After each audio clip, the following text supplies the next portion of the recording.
오늘은 오늘 하루의 삶을 어떻게 살 것인가 라고 하는 제목으로 함께 은혜의 말씀을 나누고자 합니다. 아주 스피노자의 아주 유명한 말 가운데 이런 말이 있습니다. 비록 내일 세계의 종말이 다가올지라도 나는 한 그루의 사과나무를 심겠다. 여러분, 이 시간에 한번 조금 바꾸어서 질문을 한번 드려보겠습니다. 세계 종말이 내일이 아닐지라도 내 인생이 내일이 마지막 날이라고 한다면 오늘 여러분은 무엇을 하시겠습니까? 저는 이 질문을 가지고 오늘 오늘 말씀을 이끌어가고자 합니다. 신앙인으로 살아가면서 오늘 하루하루의 삶을 우리가 어떻게 살아갈 것인가? 그리고 마지막 날처럼 오늘 하루의 삶을 살아간다면 그 삶의 모습은 과연 어떠한 삶의 모습일까? 이 주제를 가지고 말씀을 준비하는 도중에 한 분의 그 연설이 생각이 났습니다. 지난번에도 한번 말씀을 드린 적이 있습니다만은 내용은 다른 그 내용입니다. 2005년 6월 달에 미국의 스탠포드 대학교에서 졸업식 연사로 나오신 이 스티븐 잡스, 지금은 작고하셨지요.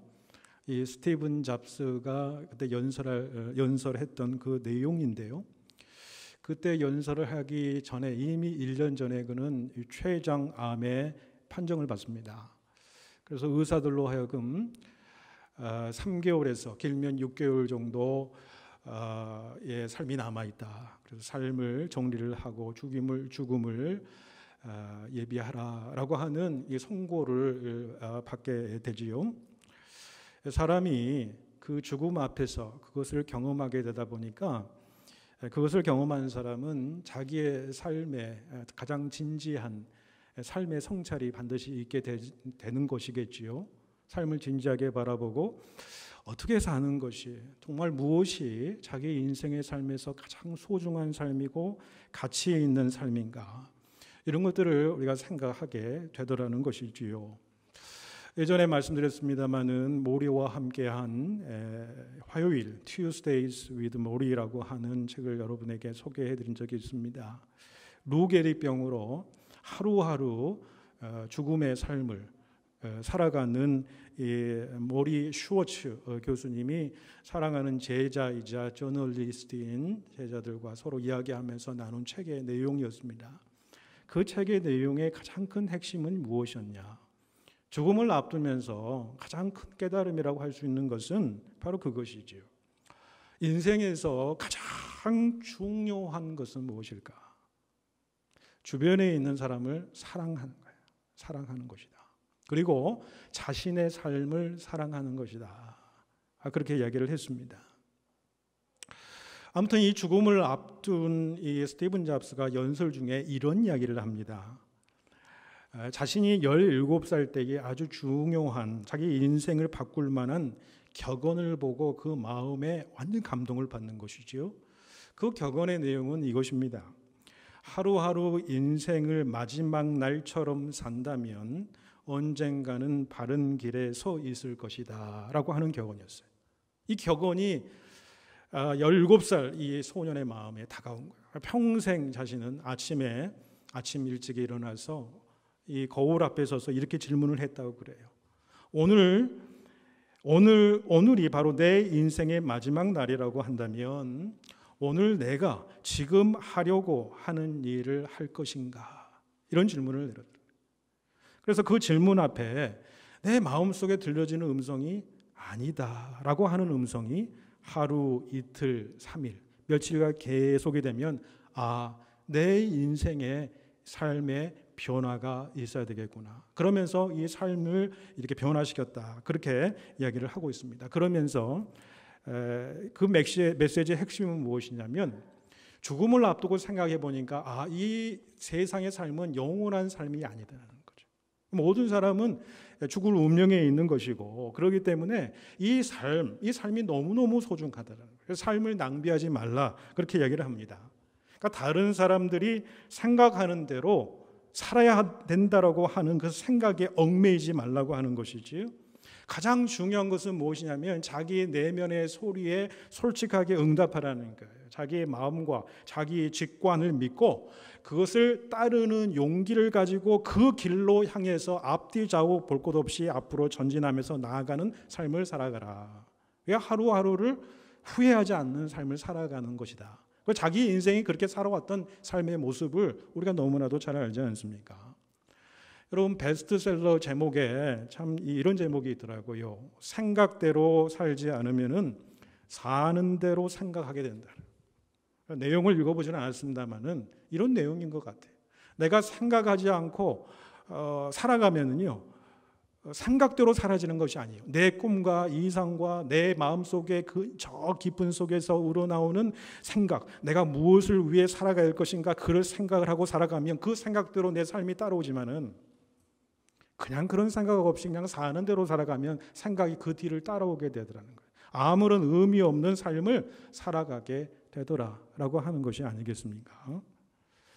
여러분, 우리가 지금 오늘 이 시간에 생각해 보아야 될 것은 바로 이것입니다. 내가 오늘날 이 삶을, 신앙인의 삶을 살아가고 있다고 하지만은 내가 지금 올바른 삶을 내가 지금 살아가고 있을까? 정말 하나님이 기뻐하시고 온전하시고 선하신 뜻이 무엇인가를 분별하면서 하나님 마음에 흡족한 삶을 내가 살아가고 있을까? 내 자신한테 물어보는 것이죠. 만약 그것이 아니다고 생각이 된다면 스티븐 잡스처럼 내 인생을 변화시켜야 될 시점이 오늘이 아닌가라고 하는 이 진지한 생각에 동참하시는 이 시간 될 수 있기를 바랍니다. 제가 이 말씀을 드리는 것은 오늘 본문의 상황과 깊은 연관성이 있기 때문에 그렇습니다. 본문의 상황을 짧게 설명을 드리면 지금 이 데살로니가 후서는 데살로니가 성도 교인들에게 주는 편지 아니겠습니까? 2차 세계전도 여행 때에 데살로니가 지역이 이 그리스 반도에서 더 위쪽에 이 마게도니아 지방이 있습니다. 데살로니아 지방을 와서 거기서 복음을 전하고 교회를 개척하고 지도자를 세웁니다. 그리고 나서 밑으로 쭉 내려와서 지금의 아테네 근방에 있는 이 고린도라고 하는 지역에서 1년 반 정도 사역에 집중하고 있는 상황이지요. 이 고린도에 있으면서 이 데살로니가 교회 성도들이 그 교회가 너무 궁금한 거예요. 그래서 이 고린도에서 자기와 같이 사역하고 있는 디모데를 데살로니가 교회에 파송을 하는 것입니다. 그래서 파송을 했는데 다시 돌아와서 들리는 소식이 너무나도 기쁜 소식이에요. 너무나도 기쁜 소식. 믿음이 성장해 가고 있고요. 사랑이 서로 간에 아주 풍성하고요. 믿는 소망 가운데 인내하는 삶을 살아가더라 라고 하는 사실을 듣게 돼요. 이제 개척한 지 얼마 되지 않은 이 데살로니가 교회, 그 소식을 듣고 얼마나 기쁜지 몰라요. 그래서 그 기쁜 소식을 듣고 데살로니가 교인들에게 편지를 보낸 책이 뭐냐면 데살로니가 전서입니다. 그리고 그 전서를 다시 디모데를 통해서 데살로니가에게 전달해 주고 와요. 그리고 전달받고 다시 디모데가 내려오는데 이제는 기쁜 소식이 아니라 교회가 문제가 생겼다는 거예요. 성도 간에 문제가 생겼다는 거예요. 성도 가운데에 문제가 생겼다, 그렇게 이야기를 하는 것입니다. 그 문제가 무엇이냐면은, 그래서 그 문제에 대해서 답을 해주기 위해서 다시 붓을 뜯습니다. 그래서 다시 편지를 보내서 보낸 서신이 뭐냐면 오늘 우리가 이건 이 데살로니가 후서의 내용이다라고 하는 사실이지요. 그러면 전해들은 이 데살로니가 교회 성도들의 문제는 무엇이냐? 바로 이런 사람들이 있었다는 거예요. 다수는 아니지만 하던 일들을 다 그만두고요, 나는 신앙생활, 이 영적인 생활에만 내가 집중을 하겠다라고 하는 사람들이 생겨나는 거예요. 그러니까 아무 일도 안 하니까 같은 교인들, 성도니까요, 먹고 사는 것을 교회가 그 사람들을 뒷바라지 하는 거예요. 구제를 해주는 거예요. 성도 가운데에 많은 사람들이 그 사람들을 아무 일도 안 하고 먹을 수 없으니까 손대접을 하는 거예요. 그러니까 많은 성도들에게 민폐를 끼치는 사람들이 생기게 되었다. 그것뿐만 아니라 자신들의 잘못된 그 신앙을 다른 사람에게 막 이 주입을 하면서 교회에 사사건건 간섭을 하고 교회에 문제가 되었다라고 하는 거예요. 근데 그들이 주장하는 바가 무엇이냐면요, 주님의 재림이 가까웠다라는 거예요. 그래서 주님의 재림을 준비해야 되기 때문에 세상 일 할 시간이 어디 있냐라는 거예요. 세상 일 할 시간도 없고 할 필요도 없다. 영적인 일에만 헌신하겠다라고 하는 사람들이 교회에 문제를 일으키기 시작했다라는 거예요. 그래서 오늘 본문에 이 바울은 이러한 사람들을 한마디로 어떤 사람들이냐? 무질서한 사람들이다. 예전에 개혁성경에는 규모 없는 사람들이다. 그렇게 표현을 했습니다. 그 사람들에 대해서 단호하게 조치하라는 거예요. 방관을 하지 말고 이런 사람들을 멀리하고 교회의 영적 질서를 바로 잡으라. 그 내용이 오늘 본문에 읽은 내용의 말씀입니다. 그리고 그 교회에 권면하는 내용을 우리가 자세히 살펴보면 어떤 내용이냐? 지금 재림이 가까웠다고 해서 그런 잘못된 신앙을 가진 사람들이 문제가 생긴 거 아니에요? 주의 재림이 임박했어요. 재림 반드시 오세요. 우리가 종말의 시대를 살고 있어요. 그러나 내일 예수님이 이 땅 가운데 재림하시더라도 오늘 하루하루의 삶은 어떤 삶을 살아가야 되는가? 어떤 삶이 정말 하나님이 원하시고 선하시고 기뻐하시고 온전하신 뜻을 이루어내는 삶을 살아갈 것인가? 그것에 대해서 오늘 본문이 우리에게 말씀해 주고 있다는 것입니다. 본문을 살펴보면은 크게 세 가지의 부정적인 명령형 문장이 나옵니다. 먼저 6절에 보시면은 어떠한 자들에게서 떠나라 부정적인 명령형이죠. 그 다음에 10절에 보시면은 일하기 싫어하거든 먹지도 말라 명령하지요. 그 다음에 13절에 보시면 선을 행하다가 낙심하지 말라. 저는 이 세 가지 명령을 통해서 이 사도 바울이 오늘 하루의 삶을 마지막 날처럼 살아가는 삶의 모습은 어떠해야 되는가 함께 생각을 해보고자 하는 것입니다. 먼저 여러분 6절 말씀을 같이 한번 보실까요? 6절 말씀을 함께 읽겠습니다. 6절 시작. 형제들아 우리 주 예수 그리스도의 이름으로 너희를 명하노니 게으르게 행하고 우리에게서 받은 전통대로 행하지 아니하는 모든 형제에게서 떠나라.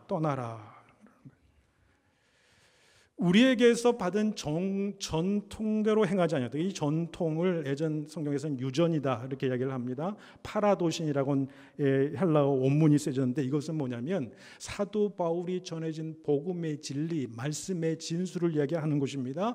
또 구전이든 또 기록된 문서든 그 말씀을 통해서 교훈한 것, 권면한 내용을 의미하는 것입니다. 그러니까 복음의 진리대로 말씀대로 살지 아니하는 소수의 사람들이 있었다라는 것이죠. 잘못된 재림 사상을 퍼뜨림으로 말미암아서 교회를 혼란스럽게 하는 사람들, 이 사람들이 뭐예요? 복음의 진리를 무시한 사람들이다 그렇게 이야기하는 것이요. 그러면서 이 사람들에 대한 특징을 11절에서 이렇게 이야기합니다. 우리가 들은즉 너희 가운데 게으르게 행하여 도무지 일하지 아니하고 일을 만들기만 하는 자들이 있다 하니 그렇게 이야기를 하지요. 게으르게 행하다라고 하는 말을 개역 성경에서는 규모 없이 행한다. 이 규모 없이 행한다라고 하는 단어의 뜻은 무엇이냐면요. 한마디로 말해서 잘못된 신앙으로 삐뚤어진 삶을 살아가는 그 모습을 의미하는 거예요. 잘못된 종말론적인 신앙으로 그 사람의 삶을 보니까 불성실한 거예요. 무의도식하는 삶을 살아가는 거예요. 굉장히 무질서한 삶을 살아가다라고 하는 것이죠. 원래 이 게으르게 행하다라고 하는 원어, 헬라어 원어의 의미 가운데에는 이런 것이 있어요. 원래는 이 군대의 대열에서 이탈한 병사를 가리킬 때에 쓰이는 단어이기도 하다라는 거예요. 그러니까 군대라고 하는 것은 질서와 규율이 가장 중요하게, 엄격하게 지켜져야 되는 그런 군대입니다. 그런데 그 질서와 그 규율을 벗어버리고 자기 멋대로 행동해버린다는 거예요. 예를 들면 싸움의 위기, 전쟁의 위기가 있다. 또 전쟁주의다 했을 때 자기 멋대로 행동해버리면 자기만 문제가 아니고 같은 병사들까지 이 생명의 위협을 받게 하는 일들로 되게 되는 것이죠. 그러니까 전체의 질서를 깨트려버린다라고 하는 것이지요. 그러니까 이 사람들은 교회의 질서를 왕창 깨트리는 사람들이에요. 그래서 다른 사람에게 악영향을 끼치는 사람들이다라고 하는 사실을 이야기하는 거예요. 그러면서 사도 바울은 그 사람들에게서 어떻게 해요? 떠나라 그래서 떠나라. 단호하게 이야기를 합니다. 여기서 떠나라는 말은 피하라 그런 말씀이에요. 개인적인 관계를 그 사람들은 멀리하라는 거예요. 이런 행위를 경계하라는 거예요. 가까이 하지 말라라고 하는 거예요. 단호하게 명령하는 이유가 무엇이냐면 성도들의 잘못된 교훈에 미혹되는 것을 사전에 방지하기 위해서예요. 신앙에 전혀 덕이 되지도 않고요. 오히려 신앙에 해가 되기 때문에 그래요. 왜 그렇습니까? 하나님의 말씀대로 순종하지 않는 자들이기 때문에 그 말씀을 자기의 생각대로, 자기의 의지대로, 자기의 뜻대로 잘못 자의적으로 해석하는 것이지요. 베드로 사도가 여러분 무엇이라고 이야기합니까? 베드로 후서 2장 20절 21절 말씀에 모든 성경의 모든 예언은 사사로이 풀지 말아야 할 것인즉 예언은 사람의 뜻으로 낸 것이 아니요 오직 성령의 감동하심을 받은 사람이 하나님께 받아서 한 것이다 그래요. 그러니까 성경을 해석할 때, 성경을 받아들일 때에 사람의 뜻으로 해석하면 안 돼요. 사람의 생각이나 자기의 사상을 가지고 그 성경 말씀을 해석해서는 안 된다는 거예요. 어떻게 해요? 성령의 감동하심을 받은 사람이 하나님께 받아 쓴 글이기 때문에 우리도 또한 성령의 감동하심을 받아서 그 말씀을 해석해야 되는데 그 성령의 감동하심 아니라 말씀의 원래의 뜻이 아니라 자기의 생각과 자기의 뜻과 자기의 주장을 나타내기 위해서 말씀을 사소라이 억지로 푸는 거예요. 교묘하게 말씀을 끌어들이는 거예요. 그래서 베드로후서 3장 16절에는 무엇이라고 얘기합니까? 성경을 억지로 교묘하게 풀다가 스스로 멸망하느니라 그랬어요. 여러분 2000년 기독교 역사 가운데 이게 계속해서 되풀이되어 온 상황 아닙니까? 모든 이단들 사이비의 가장 핵심이 무엇인지 아십니까? 하나님의 말씀을 가지고 사사로이 그것을 해석하고 자기의 어떤 사상, 교주의 어떤 사상을 거기다가 끼어들어서 그 하나님의 말씀을 잘못 전용하는 거지요. 억지로 교묘하게 풀다가 결국에는 어떻습니까? 다 멸망의 길을 가지 않습니까? 여러분, 진리의 말씀을 왜곡시켜서 주님의 이 일을 그르치는 자들을 여러분 멀리 하셔야 된다는 거지요. 여러분 구약에 보시면 인물 중에 이스라엘의 초대 왕인 사울 왕을 여러분 한번 생각해 보시죠. 그는요 하나님께 기름 부음 받은 자예요.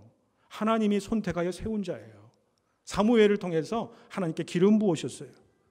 처음에는 사울이 얼마나 겸손했는지 몰라요. 자기가 어떻게 그런 일을 감당합니까? 라고 하면서 막 뒤에 숨었다고요.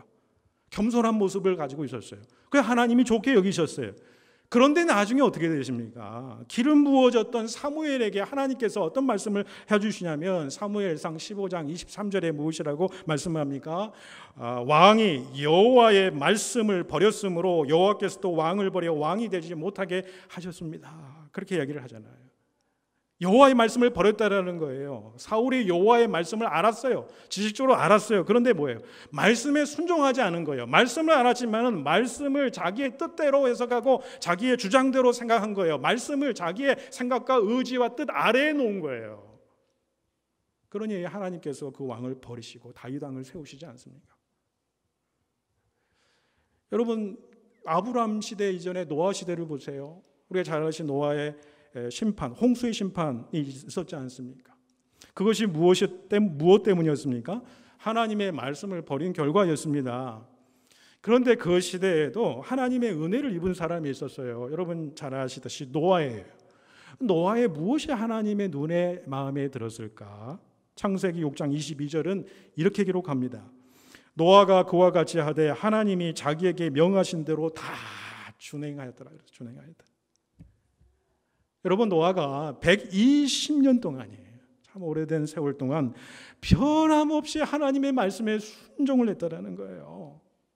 120년 동안 모든 사람들이 반대하고 조롱하는 일들 120년 동안 하나님 말씀에 순종했어요. 다윗이 여러분 하나님께서 사울 왕을 버리시는 그 과정 가운데 여러분 10년 동안 도망자의 삶을 살아가잖아요. 모든 사람들이 자기를 잘 죽이려고 하는 그런 도망자의 삶을 사는데 그 가운데 그 10년 동안에 무슨 일이 있었어요? 하나님의 말씀 그대로 더하지도 않고 가감하지도 않고 그 하나님 말씀에 순종하는 삶을 살아가게 된다고요.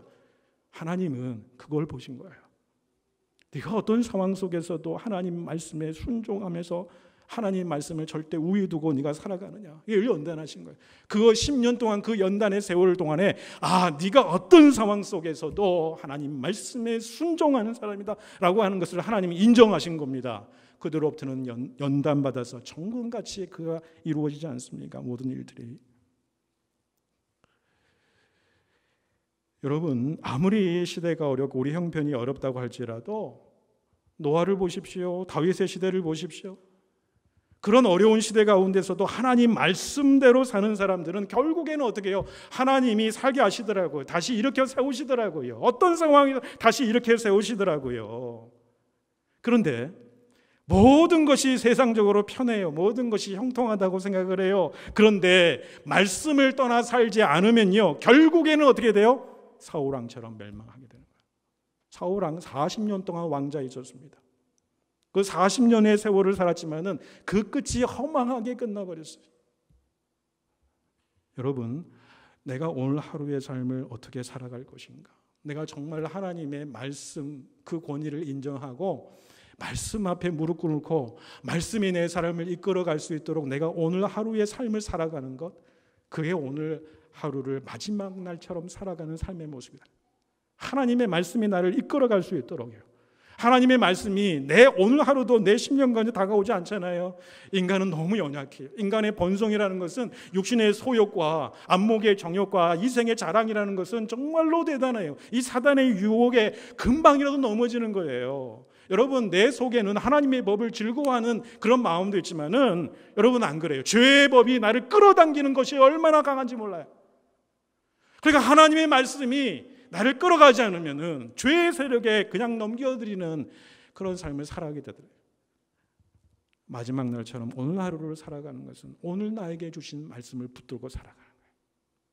이게 오늘 하루의 삶을 마지막처럼 승리하는 삶이다라고 하는 사실을 우리에게 말씀해 주고 있습니다. 다음 두 번째 10절을 보실까요? 10절을 우리 함께 같이 봉독하겠습니다. 시작. 너희와 함께 있을 때에도 너희에게 명하기를 누구든지 일하기 싫어하거든 먹지도 말게 하라 하였더니, 바울은 이 권면을 하는 것은 자신도 그런 삶의 본을 보였음을 오늘 본문에서도 그렇게 이야기를 하고 있습니다. 본문 8절 9절에 보시면은 바울 자신은 전도자로 교회의 도움을 받을 수 있었지요. 그런데 사람들에게 교회에 누를 끼치지 않으려고 어떻게 돼요? 스스로 자기 생계에 필요한 돈을 벌어서 생활을 한 거예요. 이건 본을 보이기 위한 거예요. 그런데 이 바울의 본과 이 권면과는 달리 당시 데살로니가 교회 안에 규모 없이 행하는 사람들은 예수님의 재림과 종말을 핑계 삼아서 자신들은 일하지도 않으면서 다른 사람들의 것으로 무의도식하려고 했던 사람들이 있다는 거예요. 그러면서 사도 바울이 이야기하는 것이 무엇입니까? 일하기 싫거든 먹지도 말라. 일하기 싫거든 먹지도 말라. 저는 이 말씀은 노동, 일의 의미, 그리고 노동의 가치, 노동의 신성함을 드러내는 말입니다. 하나님께서는 인간에게 노동하도록, 일하도록 명령하셨다는 거예요. 노동을 통해서 수고의 열매를 먹게 하셨어요. 이 일을 통해서 수고의 열매가, 노동을 통해서, 일을 통해서 내가 그 일 가운데 기쁨과 감사와 보람을 느끼게 되는 것이에요. 그래서 이 노동의 일의 열매를 통해서 하나님께 영광 올려드리도록 그렇게 하나님께서 우리에게 말씀하신 거예요. 그래서 노동은 의무임과 동시에 축복인 거예요. 축복인 겁니다. 여기에 땀의 의미와 가치가 있다는, 이게 성경적인 진리입니다. 심는 대로 거둔 거예요. 울며 씨를 뿌리는 자는 기쁨으로 단을 거두는 것이 이게 성경의 진리다라고 하는 거예요. 근데 저는 예전에 어르신들이 하는 말씀 가운데 이 불안당 같은 놈들아, 이런 말씀을 내가 들었어요. 불안당이라고요. 그래서 좋은 의미는 아닐 것이다라고 하는 생각은 했습니다만, 이게 정확히 의미가 뭔지 찾아봤더니 이런 뜻이에요. 아니 불자에 땀 한자에 무리 당자더라고요. 그러니까 땀을 흘리지 않는 이 무리들이라는 거예요. 그러니까 땀을 흘려서 소득을 얻는 것이 아니고 남의 소득을 가르치거나 거저 얻으려는 자들이죠. 어떻게 보면 불로소득을 탐하는 자들이다. 그렇게 볼 수 있는 것이겠지요. 여러분, 어느 목사님에게 한 성도가 찾아왔습니다. 성도가 이야기하기로, 목사님, 어젯밤에 엄청난 꿈을 제가 꿨습니다. 엄청난 황금돼지 꿈을 꿨는데 이게 보통 조짐이 아닙니다. 그래서 로또 복권을 샀습니다. 내 마음에 감동을 받아서 계획을 세웠는데요, 제가 큰 맘 먹었습니다. 먼저 로또 복권 1등에 당첨되면 11조를 딱 띄고 그 나머지의 반은 교회 건축 헌금으로 다 떼겠습니다. 그러니 기도해 주십시오. 1등 먹게 해달라고 기도해 주십시오. 그랬다는 거예요. 이런 사람이 불안당인 거예요. 사실은 땀의 의미를 모르는 거죠. 땀의 축복을 받을 수 없는 사람인 거예요. 여러분, 생각해 보십시오. 우리를 진정 행복하고 기쁘게 해주는 것은요, 땀이 없으면, 땀 흘리는 수고가 없으면 기쁨의 의미를 하지 못해요. 그렇지요? 수고의 땀이 우리를 행복하게 하고 기쁨을 가지게 만드는 거죠. 농부가요, 여름 내내 농사를 지으면서 흘린 땀은요, 방울방울 알곡이 되어서 보람의 열매를, 가을에 그 열매를 맺는 참된 그 기쁨을 얻게 되는 것이 진리 아닙니까? 여러분, 청교도들의 세 가지의 삶의 원리가 무엇이냐면요, 정직이에요. 첫 번째는, 그래서 정직이 최상의 정책이다 그렇게 이야기하잖아요. 북미주를 세운 조상들이 그렇게 정직한 삶을 살았어요. 지금은 잘 모르겠어요. 그러나 기조에 이 정직이 최선이다라고 하는 기조가 아직 북미주에 남아있는 건 사실이에요. 두 번째가 근면이에요. 열심히 일하는 거예요. 열심히 일하는 거예요. 일에 대한 소중한 가치를 아는 거예요. 세 번째는 무엇이냐면 절제예요. 그래서 검소한 삶을 살아요. 그러니까 대부분 북미주의 사람들 보면요, 검소해요. 화려하게 사람들에게 보여지게 하고 허례어지게 그렇게 찌들지 않잖아요. 이게 다 청교도 정신으로 인해서 세워진 나라이기 때문에 그 근본 정신이 있다라는 거예요. 그중에 이 근면이라고 하는 요소가요, 이것은 노동의 아주 신성한 가치를 드러내주고 있어요. 청교도들은 자신에게 주어진 일을 근면하고 부지런한 삶을 살았다는 거예요. 사람이 보든지 안 보든지 간에 맡은 일을 성실히 했다는 거예요. 그런데 그렇게 근면할 수 있었던 이유가 무엇이냐면요, 그들의 삶의 원리에 근면이 자리 잡은 것은요, 성경적인 진리가 그 가운데 있었다라고 하는 거예요.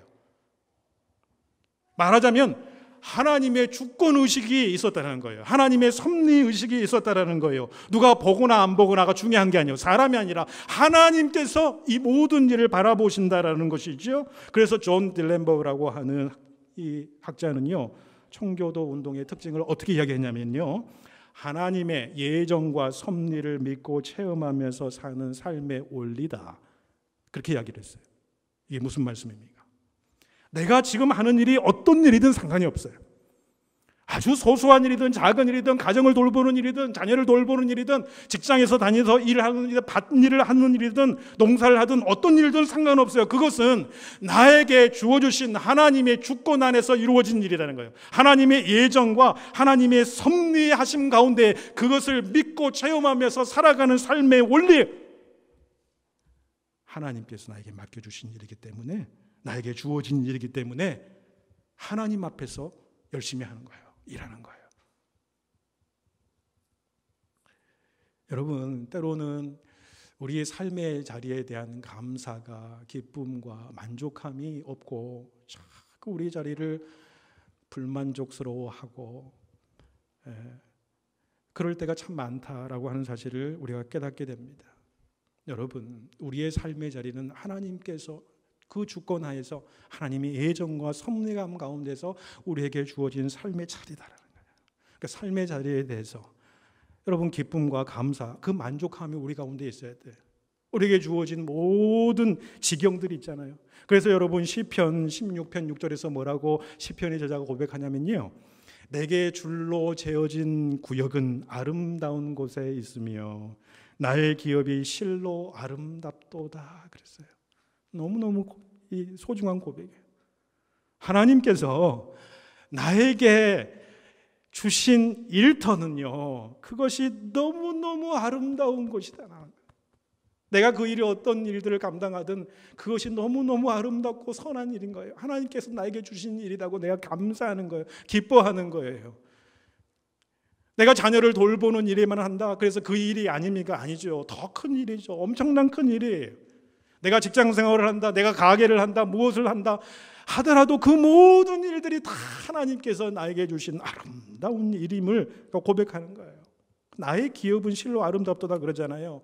나의 직업도 그리고 생업의 현장도 그렇습니다. 가족이 그래요. 나에게 주어지는 남편, 아내가 그렇습니다. 참 아름다운 거예요.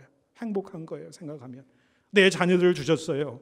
지금은 부족할지 모르지만 하나님의 예정과 섭리하심 가운데 하나님께서 보내주신 그 자녀들의 삶, 그 자녀들이 나에게 주어주신 그 기업이 너무너무 사랑스럽고 너무너무 기쁜 거예요. 나에게 주어진 이 교회의 현장이 너무너무 좋은 거예요. 성도들과 함께 신앙생활하고 서로를 위해서 중보하는 이 삶의 모습이 너무너무 나에게는 좋고 너무너무 선한 거예요. 아름다운 거예요. 여러분, 이렇게 나에게 주어지는 삶의 모습들, 부족하고 연약할지라도 그걸 소중하게 여기고 아름답게 여기고 내 주변의 사람들을 사랑으로 섬기면서 살아가는 삶이 어떤 삶이에요? 오늘을 마지막 날처럼 살아가는 삶이에요. 후회 없는 삶을 살아가는 삶이 되더라는 거죠. 마지막으로 13절 보겠습니다. 13절 함께 읽겠습니다. 시작. 형제들아, 너희는 선을 행하다가 낙심하지 말라. 여러분, 세상적인 선은 상대적입니다. 지역에 따라서, 나라에 따라서, 시대에 따라서 다를 수 있는 것이지요. 그러나 하나님의 선은 그게 아니에요. 하나님이 원하시는 선은요, 하나님의 기준에 맞는 선이다라는 거예요. 그러니까 하나님의 기준, 잣대에 비춰서 맞는 삶, 거기에 딱 들어맞는 삶을 살아가다가 낙심하지 말라, 그런 말씀이에요. 하나님께서 천지 만물을 창조하시고 뭐라고 그랬어요? 그 만물을 바라보시면서 내가 보기에 심히 좋았더라, 그런 고백을 하지 않습니까? 그 좋았더라는 단어가요, 선하다라고 하는 단어와 똑같습니다. 그러니까 하나님이 천지 만물을 창조하시고 그 창조의 목적대로 천하 만물이 움직여가는 것이지요. 그것을 보시고 선하다, 좋다, 그렇게 말씀하신 거예요. 예를 들어서 시계를 만들었어요. 정확한 시계를 가리키는 시계를 보고 이 시계는 말하자면 선하다 그러는 거예요. 재고시를 정확히 한다는 그런 의미예요. 그런데 여러분 보세요.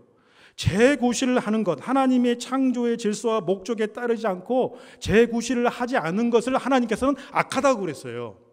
우리가 세상에서 악하다라고 하는 것은, 이 악한 사람이야 라고 하는 것은 죄를 지었거나 잘못된 행위를 지었거나 범법자에게 악한 사람이라고 이야기를 해요. 그런데 하나님 보시기에 선하다, 악하다라는 개념은 좀 달라요. 악한 것은 뭐냐면 하나님의 창조의 목적대로 살아가지 않는 삶의 모습이에요. 자기 자리를 찾지 못하는 자의 삶의 모습이에요. 여러분 보세요. 예수님 달란트 비유 보세요. 달란트 비유에서 한 달란트 받은 자는요, 어떻게 해요? 땅 속에 숨겨놨어요. 그리고 나서 다시 주인이 돌아와서 뭐라고 얘기를 합니까? 이 악하고 게으른 종아 그랬어요. 그 사람이 무슨 악한 짓 했습니까? 돈을 훔쳐서 자기가 가지고 왔습니까? 사용을 했습니까? 무슨 악한 짓을 했습니까? 그런데 악하고 게으른 종아. 맡은 자의 구실이, 하나님께서 우리를 통해서 이루실 일들, 맡은 자의 사명이 있다는 거예요. 사명을 다하지 않는 거예요. 제 구실을 다하지 않으니까 악하고 게으른 종아라고 해요. 그러니까 선을 행하는 중에라고 하는 말은 내가 하나님의 뜻대로 내가 순종해서 하나님의 일들을 내가 감당하는 중에라고 하는 거예요. 그런데 그 일을 하면서도 내가 어려움이 올 수 있다라고 하는 거예요. 그럴 때 낙심하지 말라. 낙심하지 말라. 예수 믿기 때문에 내가 고난당하고 어려움 당한다, 낙심하지 말아라. 내가 말씀에 순종하려고 말씀대로 살아보려고 하는데 세상에 나를 가만두지 않는 거예요. 나를 왕따시키는 거예요. 힘들게 하네요. 주변의 사람이 왜 그런 삶을 살아가냐고 이야기를 하는 거예요. 그럴 때 낙심하지 말라. 너의 길을 가라. 데살로니가 교인들 중에는 불황단처럼 규모 없이 행하는 사람들이 있었어요. 그런 사람들을 바라보면서 억울해하지 마. 마음 흔들리지 말고 계속해서 하나님 앞에서 합당하게 행해야 될 그 일에 네가 최선을 다해라, 그런 말씀이잖아요. 주변 시루에 휘말리지 말고 세상의 흐름에 휘달리지 말고 정확하게 말씀의 기준을 가지고 하나님의 원하시고 기뻐하시고 온전하신 뜻이 무엇인지 날마다 분별하면서 세상 흐름에 쉽게 편승하지 말라는 거예요. 모두가 불법을 행해요. 모두가 편법을 행해요. 그래서 괜찮아, 나도 괜찮아. 그게 아니다라는 거예요. 길이 아니면 가지 않는 거예요. 뜻이 아니면 따르지 않는 거예요. 때로는 모두가 예스 할지라도 나는 하나님의 말씀에 비추어서 노할 수 있어야 된다는 거예요. 모든 사람이 노라고 하는 상황 속에서도 예스 할 수 있어야 돼요. 뭐가 기준이에요? 세상이 기준이 아니에요. 사람들의 기준이 아니에요. 사람들이 평가하고 여론이 기준이 아니에요. 하나님의 뜻에 맞게 내가 합당하다, 하나님의 온전하신 뜻이고 하나님의 말씀의 기준이다, 그 길을 가는 거예요. 그 길을, 나의 주어진 그 길을 가는 거예요. 그게 마지막을 오늘 하루처럼 그렇게 살아가는 삶이어야 된다.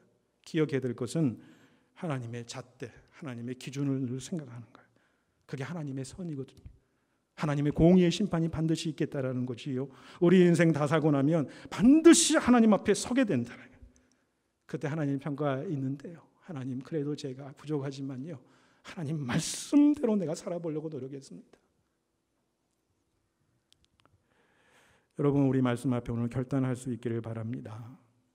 오늘 하루의 삶이 마지막 날일처럼 살아가는 삶은 내가 정말 하나님 앞에서 오늘 하루의 삶을 살아가는 거예요. 흔들리지 않은 복음의 진리, 말씀의 진리를 붙들고 살아가는 거죠. 나에게 주어진 모든 일들이 하나님의 예정과 섭리하심 가운데 있어요.